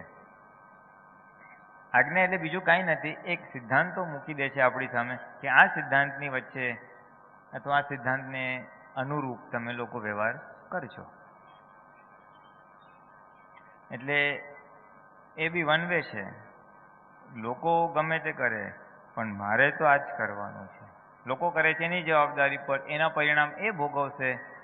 આપણે જે કરીશું એના પરિણામ આપણે આવશે. અને આપણે કયું પરિણામનો ધ્યેય છે આપણો? આપણે મોક્ષે જવાનો ધ્યેય છે. એટલે મારે મોક્ષે જવું છે, મારે વ્યવહારથી સંસારથી મુક્ત થવું છે, જન્મ મરણથી મુક્ત થવું છે, વ્યવહારમાં રહેવા છતાં વ્યવહારની અસરોથી મુક્ત થવું છે. એના માટે મારે આજ્ઞા પાડવી છે. સંસાર છોડવાનો નથી, વ્યવહાર છોડવાનો નથી. વ્યવહાર તો આપણું શરીરને આયુષ્ય છે ને છેલ્લો શ્વાસ સુધી રહેશે, રહેશે ને રહેશે. ઘણા લોકો કે યાર હજી તો આપણે હમણાં નવા લગ્ન કર્યા, યાર હવે શું સત્સંગમાં જવાનું, પછી જશું.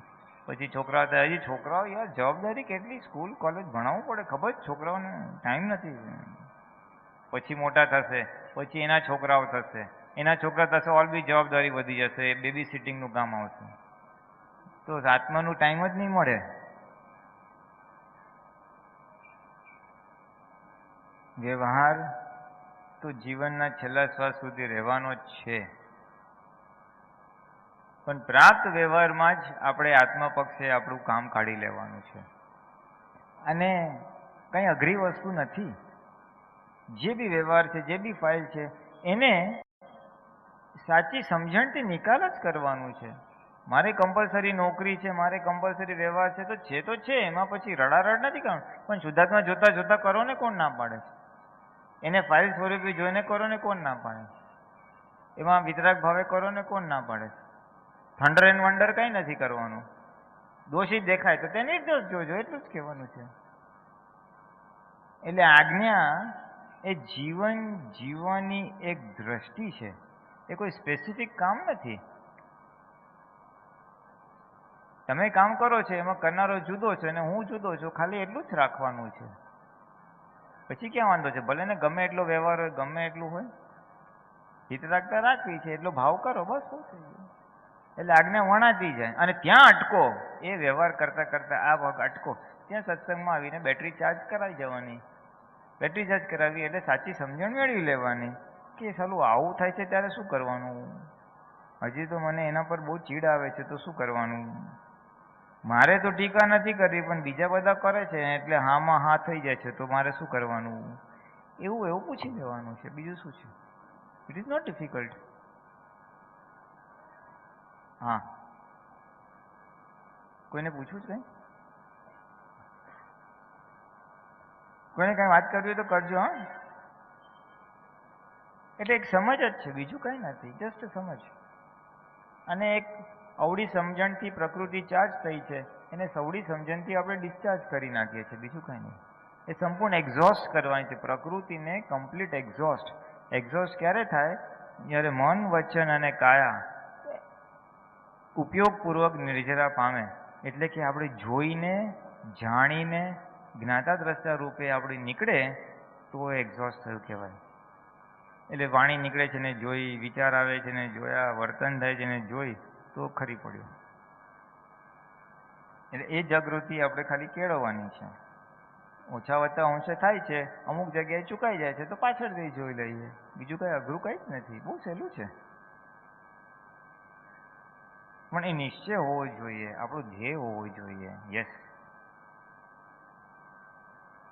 મારે આત્માની નિરાકુરતામાં રહેવું છે. આત્માની નિરાકુરતા એટલે વ્યવહારમાં ગમે તે થાય આપણને અસર ના થાય. હું શુદ્ધાત્મા છું. અને વ્યવહારની નિરાકુરતા એટલે શું કે ભાઈ વ્યવહારમાં મુશ્કેલી આવે તો એનું જલ્દી સોલ્યુશન આવી જાય. માંદગી આવે તો સારા જ થઈ જાય, પૈસાનો પ્રોબ્લેમ હોય તો તે મકાન ગળતું હોય તો રિપેર થઈ જાય, પ્રોબ્લેમ સોલ્વ થયા કરે. એટલે મારું હું એકલો પડી જાઉં છું, બે ચાર દોસ્તારની સાથે દોસ્તી કરી લીધી, એ દોસ્તી સાચવવાની, એ મને કામ લાગે, હું એને કામ લાગું, એ બધી વ્યવહારની નિરાકુરતા આપણે શોધ કરી, સંબંધો શાંત કરીએ છીએ. કારણ કે એટલે કરો એનો વાંધો નહીં, પણ that is not the main thing. નિશ્ચયની નિરાકુરતા એટલે આત્મજ્ઞાનની સમજ એટલી ફાઇન હોય કે આપણને હંમેશા વ્યવહારમાં સોલ્યુશન્સ આપ્યા જ કરે. એ આપણો ધ્યેય હોવો જોઈએ. આપણું ધ્યેય વ્યવહારમાં રહીએ છીએ એટલે વ્યવહારની પ્રોબ્લેમ્સ તો આવવાના જ, અને એમાંથી સોલ્યુશન્સ મળે એ અપેક્ષા રહે બી આપણી, એનોય ના નથી. પણ જ્ઞાને કરીને રહે અને નિકાલની દ્રષ્ટિએ રહે તો બહુ વાંધો નથી આવતો. ફાઇલ છે, નિકાલ કરવો છે તો ખૂબ કામ થાય એવું છે, બહુ કામ થાય એવું છે મહાત્મા. મને કોઈ કયો, કોને શું સદગુણો માગ્યા એ તો કયો, અનુભવ તો કોઈ કીધા જ નહીં. કોઈના તમને દેખાયા કોઈના સદગુણ? દિનેશભાઈ, શું સદગુણ જોયા તમે? મને કયો છે, આપો તેમને માહિતી. દિનેશભાઈને આપો.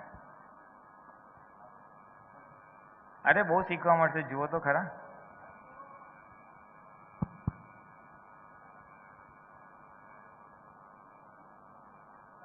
ના બોલો આ બીજું માહિતી. સદગુણોમાં જોયા ને, હા, તો પહેલા મેં થોડો ટાઈમ છે ને બહુ વહેલો ઉઠતો હતો. થોડો ટાઈમ એટલે અમુક વર્ષમાં છે ને બહુ વહેલો ઉઠીને વિઝ્યુઅલ બધું કરવા જતો. હા, તો હવે મારી પાસે ડાઉન થઈ ગઈ ને મારું જોઈને છે ને અમારા ઘરવાળા બહુ જલ્દી ઉઠી જાય છે ને કરે. હા, એટલે એ તો એ થયું. તમે કોના સદગુણ જોયા? હા, મેં એ જ સદગુણ જોયા ને. એટલે એ વહેલા ઉઠે છે, હા, પછી તમે ઉઠતા થયા? હા, ઓકે. એ સદગુણ જોયા. મેં કહ્યું કે આ શું ને એક્સલરેટ થઈ ગયા અને મારામાં રિટાયર્ડેશન આવી ગયું. ઓકે, ચાલો. એ ભાઈ વહેલા ઉઠે છે એ સારી ગુણ વસ્તુ છે, એટલે મનામાં એ પ્રાપ્ત થાવ. બહુ સારું. બીજું બોલો. ઘરમાં મતલબ કે ધર્મપત્નીમાં જે આમ સૂઝ છે ને વ્યવહારની, એ માર્કિંગ કર્યા કરું કાયમ જ, કે ગમે તેવા પ્રસંગોમાં પણ એ ઇઝી મતલબ કે એમાંથી નીકળી જાય. પછી મમ્મીમાં આમ એકદમ એ હોય છે, આમ બધું આત્મવિશ્વાસ, ગમે તેવા પ્રસંગોમાં પણ એ ડગે નહીં. આમ એટલે એમની લાઈફમાં જે જીવીને આવ્યા છે એ આખી લાઈફ મેં જોઈ છે, કોઈ જગ્યાએ એમને ડિપ્રેશન નથી આવ્યું એમ. હા પછી આમાં નિમિત્તમાં મતલબ એક સિન્સિયરિટી છે આખી આમ જ્ઞાની પ્રત્યેની. પછી બધા મહાત્માઓમાં જે મતલબ જે મહાત્મામાં બ્રહ્મચર્ય પાળવાની છે, સામાયિક કરે છે, છૂટાપણાની જાગૃતિ જે મહાત્માઓને વર્તે છે એ બધા મહાત્માઓના, અને કનુદાદાની છેલ્લે કે એમને જેવું આખું કોન્સ્ટન્ટ સેપરેટ વર્તે છે એ આખા સદગુણ. જો હા બરાબર સમજ પડી ને, કેટલું સરસ છે આ રીતે. હા ઘરના મેમ્બર્સમાં જે બધા પોઝિટિવ આત્મવિશ્વાસ, એના મધરમાં, દીકરામાં સિન્સિયરિટી, સામાયિક, બ્રહ્મચર્ય, એ બધા સદગુણ મારામાં ઉત્કૃષ્ટપણે સુરાયમાન થવા એમનેમ જ મળે છે. કહું છું મફતમાં આપણા પ્રગતિ થાય, મફતમાં. આ એ વ્યક્તિને યાદ કરી અને એનો આ ગુણ મારામાં પ્રગટ થાવ, એ ખાલી ભાવના કરશું ને તો એમનેમ આવી જાય. રોજ 5 મિનિટ જ કરો તો એ મોર દેન ઇનફ છે. ફુલેનાનજી, મારી દુકાનમાં એક નોકર છે ને, એની પાસેથી પણ મેં શીખ્યા કર્યું. એટલો ગમે તે કીર્તિ હોય ને પણ એ કોઈ દિવસ આમ એ ના થાય. આપણે તો હજુ આમ તો આગા પાછા થઈ જઈએ, પણ એ એની કોન્સ્ટન્ટ સ્પીડથી જ કામ કર્યા કરે. હા જો એ આપણે આગા પાછા થઈ જઈએ, ગ્રાહકો પર ગરમ પણ થઈ જઈએ, હા એ નથી થતો. જો એટલે હું આ જોયા કરું ના નહીં. પોતાના નોકર પાસેથી બી શીખવા મળે છે. નોકર કીધું ને તમે? આ નોકર છે. હા, નોકર. પોતાના નોકર પાસેથી બી શીખવા મળે છે કે કામ બરાબર થયું ના થયું, માલ સપ્લાય બનાવવામાં કાંઈ મુશ્કેલ આપણે ડિસ્ટર્બ થઈ જાય, પણ ના, એ તો એક ધારું સ્ટેડીલી કામ કરી નાખે. એ ગુણ છે, સ્થિરતાનો ગુણ છે. વ્યવહારમાં ગમે તેવા અપસેટિંગ સંજોગોમાં બી પોતે સ્થિર રહી શકે. કહું છું ને, જગતના શિષ્ય થવાની જે વાત કરે છે તે આ રીતે.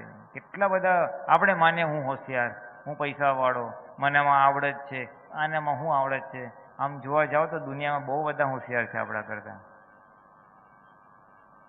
ક્યારેક દરિયામાં જાજો અથવા આપણે બહાર આમ નીકળીએ ક્યાંક ડુંગર કે આમ કુદરતી આમ રમણીય સ્થળ પર જાઓ, આકાશ તો જુઓ કેટલું મોટું છે, આપણે એની સામે કંઈ નથી.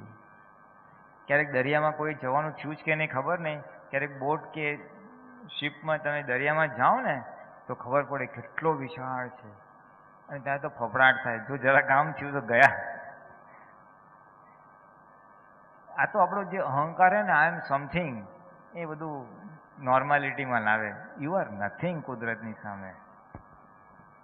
એટલે ડિપ્રેશન લાવવા માટે નહીં, પણ નોર્માલિટીમાં લાવવા. કેટલી મોટી વાત કરી, નોકર પાસેથી મને શીખવા મળ્યું. આ શેના માટે? કે હું અનસ્ટેડી થઈ જાઉં છું સંજોગોમાં, તો હું સ્ટેડી રહું. સ્ટેડી હોય ને તો જ્ઞાન જાગૃતિ ટકશે. જે મેં વાત ના કરી કે આમ તો હું ડાયો દેખાવ, પણ એક સાથે 10 કામ આવી જાય તો ડિસ્ટર્બ થઈ જવાય, અને પછી અકળામણ થઈ જાય. અરે ઊભો રહે, તને 2 વાર તો કીધું આમ છે. હવે એ આ જ્યાં સ્ટેડી રહ્યો હોય તો ઓટોમેટિકલી બધું પ્રોપર થાય. પછી અતિક્રમણ એ ના થાય તો અતિક્રમણ કરવાનું ના રહે. એટલે આ સદગુણ છે જે મોક્ષે જવામાં હેલ્પિંગ છે, એની વાત છે. બહુ સરસ. બીજા કોઈને?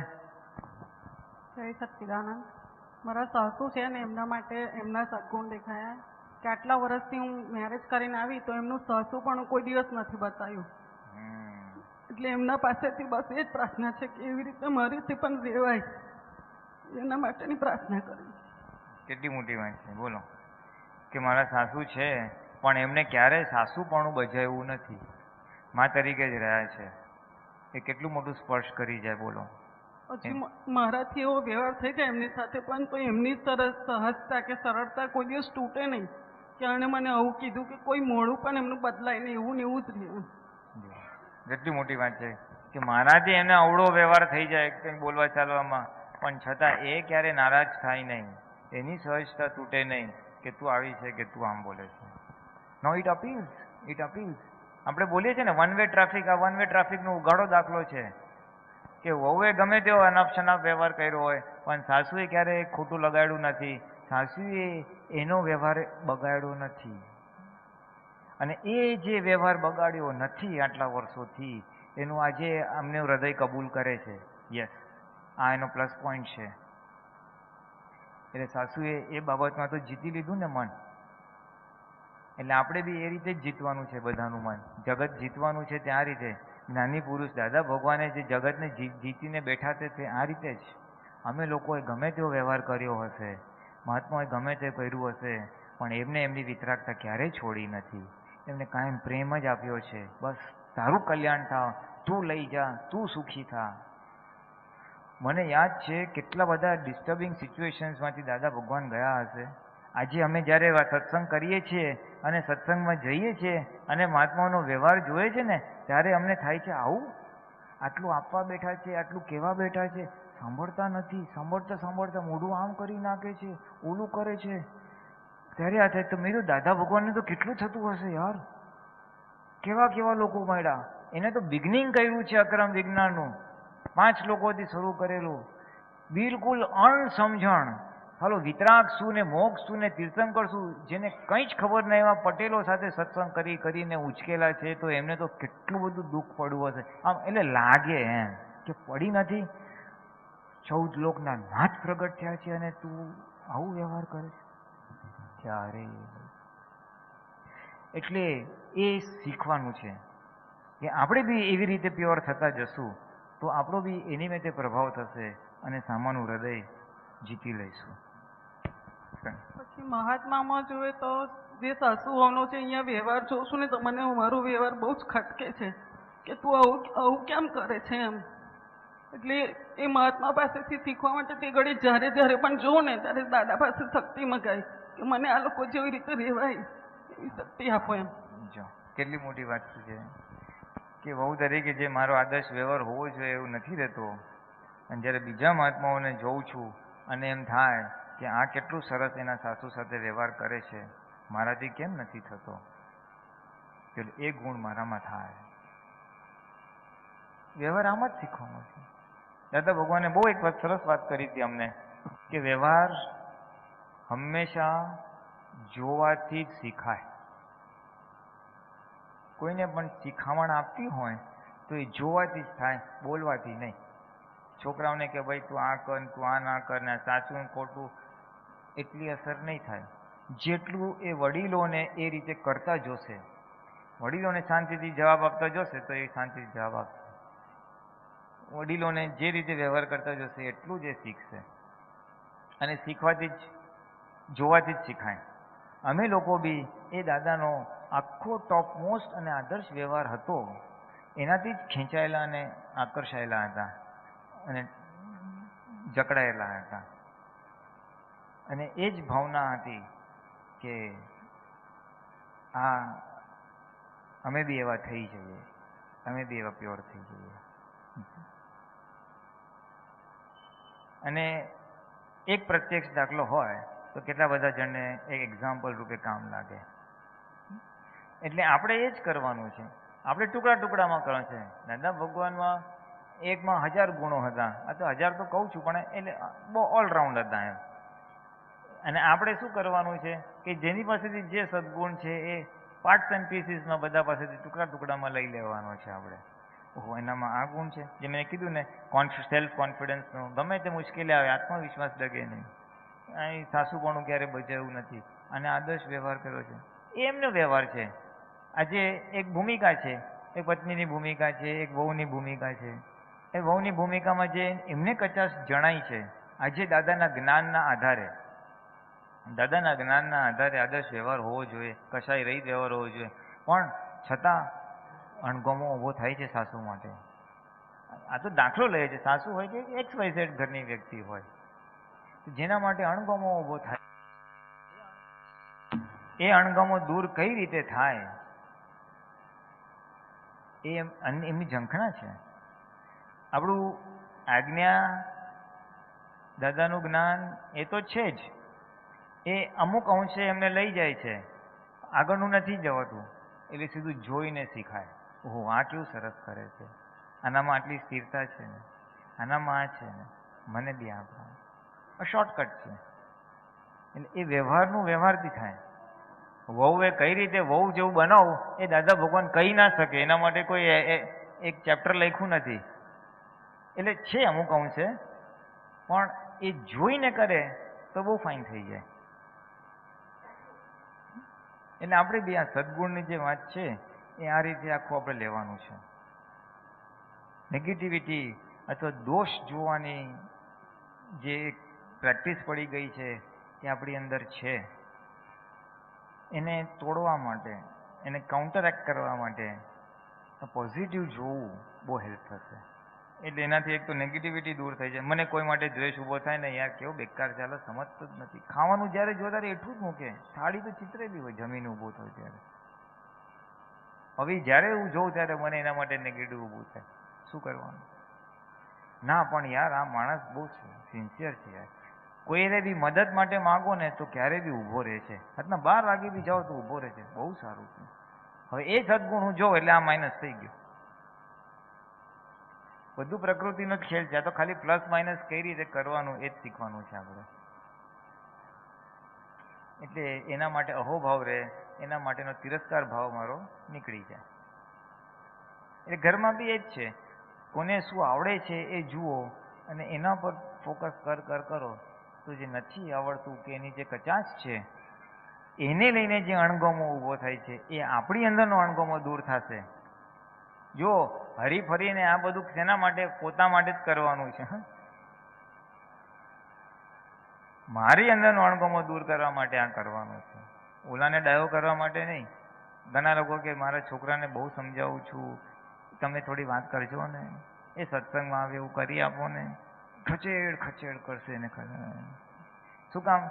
તો કે એનો વ્યવહાર સારો થઈ જાય, એ ડાયો થઈ જાય, એ મારી સાથે સારી રીતે બોલે એટલે એને મચડી લાવવાના પેંતરા કરશે બધા.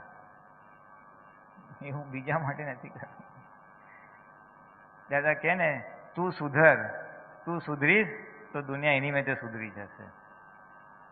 આપણે બગડેલા છે અથવા આપણે બગડેલો હિસાબ એવો લાવેલા છે માટે એવા બગડેલા વ્યક્તિઓ ભેગા થાય છે.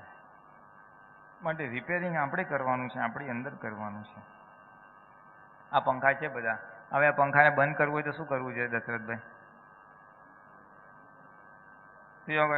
આપણે આમ હાથ નાખીને બંધ ના કરવા છે.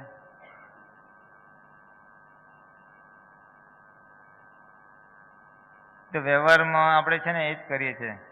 બીજાને સુધરવું જોઈએ, બીજાને આમ ના કરાય, બીજા તેમ ના, એને જ રિપેર, એ પંખામાં હાથ ઘાલીને આપણે રિપેર કરવા જઈએ છીએ. આપણે સ્વિચ પાડવાની છે.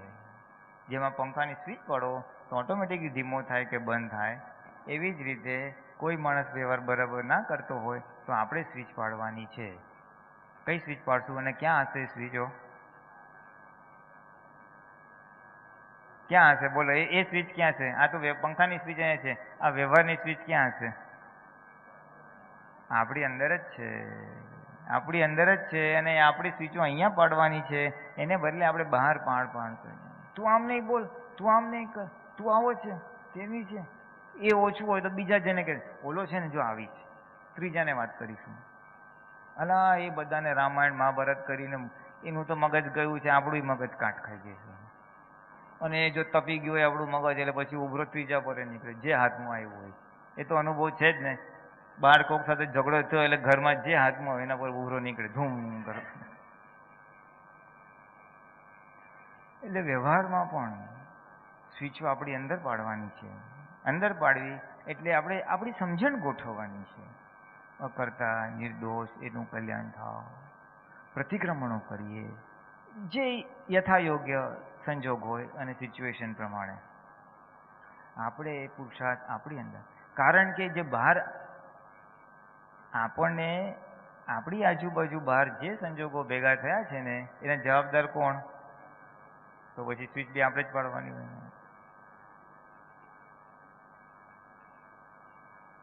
એટલે દાદા કે ને, સગડી ઉપાધિનો મુઆ તું જ છે. You are whole and sole responsible for your self. એટલે આપણે આ ખાસ કરવાનું છે, આપણે આ ખાસ કરવાનું છે. આ પાયાની સમજ છે. ચાલો બીજા કોઈને કાંઈ દેખાયું હોય તો મને કહો. વૈશાલીબેનને શું દેખાયું બોલો? આપો માઇક.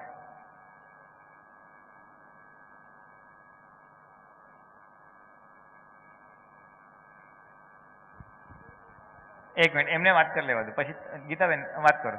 હા, આજે સવારની જ વાત હતી કે નિતેશને એક ડૉક્ટરનું જે મશીન હતું તેમણે સેમસંગનું લઈ લીધું હતું એ ડૉક્ટરે લઈ લીધો હતો અને એ જ ડૉક્ટરનો સવારમાં ફોન આવ્યો કે તમારે મારું મશીન બગડી ગયું છે તો તમે આવો. તો એમણે એક ક્ષણ પણ વિચાર કર્યા વગર ખાલી બ્રશ કરીને એ ડૉક્ટરનું મશીન કરવા ગયા અને એ ડૉક્ટરને એવું પોઝિટિવ થયું કે મને જો મેં આટલી ડીલ કરી લીધી છે છતાં પણ આ માણસ મને ફિલિપ્સનું માણસ છે તો પણ એ આવ્યો, તો એના પ્રત્યે એમને એમ થયું કે મારે આ ડીલ કેન્સલ કરવી છે. એ ડૉક્ટરને એવું થયું. એટલે એને પ્લસ એક એવું દેખાયું કે ગમે તેનું કોઈ પણ વ્યક્તિ મુશ્કેલીમાં હોય તો તેની તરત જ મદદ કરે. બહુ સારું કહેવાય. પ્લસ બ્લડ ડોનેટ કરવાનું હોય તો કોઈને પણ ક્યારે પણ જરૂર હોય એ તરત જ જાય. હા, એટલે એના હસબન્ડના સદગુણ દેખાયા કે ગમે ત્યારે કોઈને પણ જરૂર હોય તો તરત દોડે, બ્લડ ડોનેશન કરે તો બ્લડ બી આપવા જાય. અને પ્રેક્ટિકલ દાખલો એ ફિલિપ્સમાં કામ કરે છે અને ડૉક્ટરને મેડિકલ ઇક્વિપમેન્ટ સપ્લાય કરે છે. એટલે કોઈ ડૉક્ટરનો ફોન આવ્યો હશે, હવે એ કંઈ એની કંપનીનું ઇક્વિપમેન્ટ નહોતું, એ સેમસંગ બીજી કંપનીનું હતું. બીજી કંપનીનું ઇક્વિપમેન્ટ હોવા છતાં એ ડૉક્ટરનો ફોન આવ્યો એટલે એને મદદ કરવા માટે જાય છે. એમ નહીં કે મારી કંપનીનું મશીન થોડી છે, હું તમારી મશીન બીજી કંપનીનું શું કામ રિપેર કરું? ના, એને મદદની જરૂર છે ને એ ગયો એને હેલ્પ કર્યું. એટલે ડૉક્ટરને બી થાય કે આ માણસ સારો છે, આ કંપનીનું મશીન લેવા જેવું છે. એટલે એ સદગુણ દેખાડો. શું દેખાડો? પરોપકાર. આપણને કામ લાગશે, આપણું સગું છે એ વિચાર કર્યા વગર જે માગે, આમ તો એનો કોમ્પિટિટર કહેવાય. મારી કંપનીનું મશીન ક્યાં ખરીદ્યું છે? આપણે સોનીનું ટીવી લીધું અને બીજા કંપનીના વાળાને બોલાય તો ના આવે, અમારા કંપની કા માલ નહીં હે, એવો વિચાર નથી કર્યો. મને આવડે છે એને મદદ માગી જ આપી છે. એ બહુ મોટો પ્લસ પોઈન્ટ છે, એ એને દેખાવ. પ્લસ મમ્મીનું એવું દેખાયું કે મમ્મી રિસર્ચમાં એમનું રિટાયર થઈને પછી સેવા આપે છે રિસર્ચમાં. તો ઘણીવાર એમને શરીર એટલું બધું અપડાઉન રહી છે છતાં પણ એમને એક જ વસ્તુ દાદાની યાદ આવે છે કે તારે અહીંયા સેવા, તું જ્યાં સુધી અહીંયા છે ત્યાં સુધી તારે અહીંયા સેવા કરવાની જ છે. તો શરીર આમ તેમ હોય તો પણ એ જાય જ છે. બધા તો એમ થતું કે તને આટલું બધું પેઇન થાય છે તો શું કામ જાય છે? એમ ઘણીવાર ભાઈ પણ કહે કે હવે તારે શું જરૂર છે, રવા દે ને, બધું તો છે. તો પણ મમ્મી એમ કહે ના, મને દાદાજીએ કીધું છે એટલે મારે કરવાનું જ છે. અને એ વાત તો પરીખ સાહેબ કે બધા રિસર્ચવાળા બી એમ કહે છે કે આ જુવાનિયા વાતો કરીને ગપ્પા મારે છે, જ્યારે તમે કેટલા સિન્સિયરલી કામ કરો છો. એ મમ્મીનું મને દ્રષ્ટાંત બહુ આમ પ્રેરક લાગે કે આપણે પણ અવાજ બનવું જોઈએ. હા, સિન્સિયરિટી. કે રિસર્ચ સેન્ટરમાં કામ કરવાનું કીધું છે તો ગમે તે થાય કામ તો કરવાનું જ. ઉંમરના હિસાબે શરીર અપ એન્ડ ડાઉન થાય, તબિયત અપ એન્ડ ડાઉન થાય, છતાં જવાનું એટલે જવાનું, કામ કરવાનું એટલે કરવાનું. બીજા ગપાટા મારે પણ તોય એ ગપાટા મારે ચાલ ને હું ગપાટા મારું એવું નહીં, હું તો કામ કરીશ. એટલે સિન્સિયરિટી. એમને શું દેખાયું? સિન્સિયરિટીનો ગુણ. ગમે તે થાય આપણને જે આજ્ઞા આપી છે એ પાળવી છે. એટલે આપણામાં બી પ્રેરણા થાય, જો આ કરવા જેવું છે. ઘરની ફાઇલમાંથી એવા સદગુણ દેખાય કે એમનો કોમેડી સ્વભાવ વધારે દરેક બાબતમાં. ઘરમાં કંઈ પણ કંકાસવાળું વાતાવરણ થાય કે તરત કોમેડીનું બધું વાતાવરણ ઊભું કરી નાખે ને પણ હસતું રમતું ઘર કરી નાખે. ને ગમે તેવા સંજોગ હોય તો ઘરની ફાઇલને ખુશ રાખવા માટે એમનો પુરસાદ ચાલુ રાખતા હોય બધી રીતે કે ના, ઘરના બધા ખુશ રહેવા જોઈએ. કાલે જો વરસાદ પુષ્કળ હતો પણ ઘરની ફાઇલ કે ત્રીજા નંબરની ફાઇલ કે ના, મારા બાબા માટે તમે ફ્રૂટ લઈ આવો જ અત્યારે. પણ એ ભર વરસાદમાં પણ લેવા ગયા ત્યારે એમ થયું કે આટલો બધો વરસાદ છે તો ઘરની ફાઇલ ખુશ રાખવા માટે આવી રીતે ગયા, એ એમનું પોઝિટિવ પોઈન્ટ છે બધું. હા, હસબન્ડનો પોઝિટિવ પોઈન્ટ કે ઘરમાં ક્લેશવાળું વાતાવરણ ઊભું થાય, કંઈક બોલાચાલી અથડામણ થાય તો તરત વાતાવરણને હળવું કરી નાખે, કંઈક રમૂજી કરે, જોક્સ કરે, કંઈક વાતાવરણ કરી કોમેડી કરીને વાતાવરણ હલકું કરી નાખે. It's a point. બાબાને વરસાદ પડતો હતો પણ બાબા માટે કંઈક ગિફ્ટ લાવવાની હશે તોય પણ લઈને આવ્યા. એમ તું ખુશ થાય, એમ મારા ફેમિલી મેમ્બર્સ ખુશ થાય. That is a plus point. એ ભલે, પણ આપણે એવા પોઈન્ટ્સ લેવાના કે જે આપણને મોક્ષ માર્ગમાં હેલ્પિંગ હોય એ રીતે. મોક્ષ માર્ગ. અને બીજું એક વસ્તુ, એક જનરલ વાત કરું છું બધા મહાત્માઓને કે આપણે અમુક વાર છે ને આજ્ઞાઓ વાણીમાં બહુ લૂઝલી બોલી નાખીએ છીએ. અમારી ફાઇલ છે, વ્યવસ્થિત છે, એ વસ્તુ પ્રત્યે જરાક બહુ જ આપણે જાગૃત રહેવાની ખાસ જરૂર છે. આજ્ઞા ખાલી સમજવા માટે છે, બહાર નથી બોલવાનું. મારે ફાઇલ આવી છે, મારે ફાઇલ નંબર 2 મારા ફાઇલ નંબર 4 સાથે વાત કરે છે, એવું ના હોય. બહાર તો જે બોલવાનું એ જ બોલવાનું કે મારી દીકરી ને મારો હસબન્ડ કે મારો છોકરો એ રીતે છે. 2, 4 તો દાદાએ સમજવા માટે મૂકેલું છે, બહાર બોલવા માટે નથી. ફાઇલ શબ્દ તો બોલાય નહીં. ઘણાકને પૂછે શું થયું, મારે તો ફાઇલ આવી છે ને એટલે હમણાં તો બહુ લફડા જ છે બધા. આ તો કોઈ કે હમણાં કે સત્સંગમાંથી હું જાઉં છું, શું થયું, મારે ફાઇલ છે, એક ફાઇલ પૂરી કરવાની છે. એ સમજવા માટે રાખવાનું છે. વ્યવહારમાં તો જે ભાષા ચાલતી હોય કે ભાઈ મારે મહેમાન આવ્યા છે, મારે ઘરે થોડું કામ છે, એ રીતે જ વાત કરવાની છે. એટલે એ બહુ જાગૃત રહેવાનું છે. આપણે વાણીમાં નથી લાવવાનું, સમજવા માટે છે. વ્યવસ્થિત બી આપણે બોલે વ્યવસ્થિતમાં હશે તો થશે, અરે એ શું રહેશે. વ્યવસ્થિત સમજવા માટે છે, બહાર એ રીતે ઉપયોગ કરવાનો નથી. બહુ ધ્યાન રાખજો.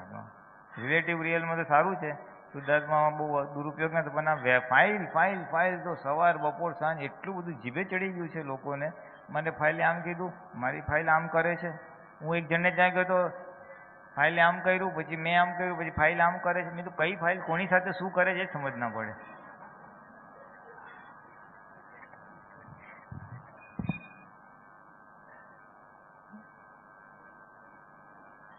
વ્યવહારમાં તો નોર્મલ વ્યવહાર કે ભાઈ મને આમ થયું, એ તો પોતાનું નામ લઈ શકે. ચાલો ભાઈ પુલિનને આમ થયું, ઓલો આમ બોલે, પુલિન ઉછળી ગયો, હજી એટલું બોલો તોય ચાલે.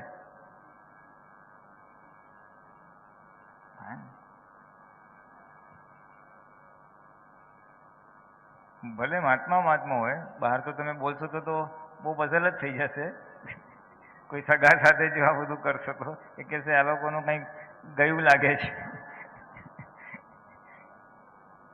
પણ મહાત્મામાં બી એવી જે બી છે નોર્મલ, જે લોક ભાષા વ્યવહારની જે ભાષા હોય, મને કામ આવ્યું છે, કામવાળી નથી આવી, નોકરીમાં પ્રોબ્લેમ છે, વરસાદ પડે છે, જે એ બહુ શબ્દોમાં એ જ્ઞાનનું આપણે ખાસ સમજવાની જરૂર છે.